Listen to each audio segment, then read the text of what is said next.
Au Sénégal, on raconte encore l'histoire d'un homme devenu riche, après avoir vendu son ombre. Pendant longtemps, les habitants du village de Ndiagane refusèrent même de prononcer son nom la nuit, car selon les anciens, certaines richesses apportent des malédictions dont personne ne revient vraiment. Mais avant que la peur ne s'abatte sur le village, avant les disparitions, avant que les enfants ne commencent à pleurer en voyant Samba passer, Samba était simplement un homme pauvre, très pauvre. Dans son village, tout le monde le connaissait pourtant comme un homme bon et travailleur. Autrefois, Samba aidait tout le monde, les vieux dans les champs, les femmes au marché, les voyageurs perdus sur les routes. Et même lorsqu'il n'avait presque rien, il partageait toujours le peu qu'il possédait. Mais les années finirent par devenir cruelles. La pluie se faisait rare, les récoltes mouraient sous la chaleur. Les puits commençaient lentement à sécher, et la pauvreté entra dans la maison de Samba comme une maladie silencieuse. Chaque matin, avant le lever du soleil, Samba quittait sa petite case avec l'espoir de trouver du travail. Parfois, il portait des charges au marché, parfois, il travaillait dans les champs des autres villages, parfois, il passait toute une journée sous le soleil brûlant, pour revenir sans une seule pièce. À la maison, sa femme Aminata essayait de cacher sa souffrance. Quand les enfants demandaient « Maman, est-ce qu'on va manger ce soir ?» Elle forçait un sourire. « Oui, votre père va revenir avec quelque chose. » Mais beaucoup de nuits, les enfants s'endormaient le ventre vide, et ces nuits-là détruisaient Samba un peu plus. Le pire n'était même plus la faim, c'était le regard des autres. Au marché, certains villageois commençaient à rire lorsqu'ils le voyaient passer avec ses vieux vêtements poussiéreux. Regardez Samba, même les chiens mangent mieux que lui maintenant. Samba ne répondait jamais. Il baissait simplement la tête. Mais à l'intérieur, quelque chose commençait lentement à se briser.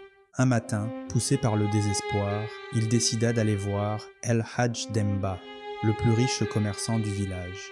Tout le monde savait que Demba possédait des troupeaux, des sacs de riz, des champs immenses et plus d'argent que tous les habitants réunis.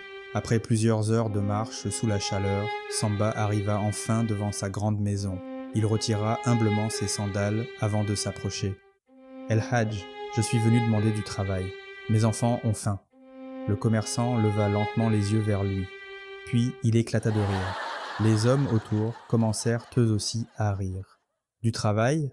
Samba, même la pauvreté refuse maintenant de te quitter. » Les rires devinrent plus forts.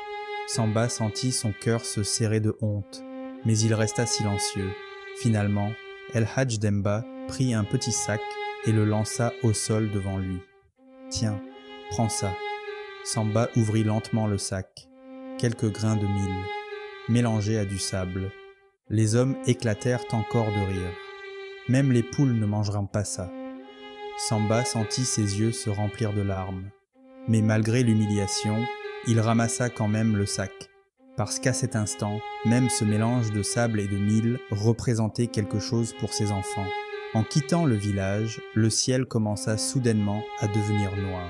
Le vent se leva brutalement, les arbres commencèrent à trembler.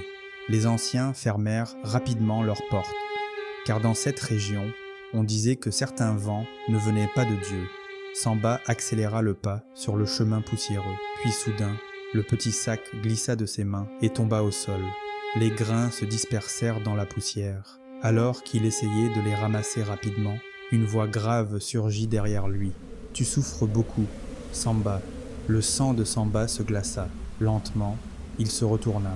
Au milieu de la tempête se tenait une silhouette entièrement vêtue de noir, immobile, silencieuse, et sous la lumière de la lune, cette silhouette n'avait pas d'ombre.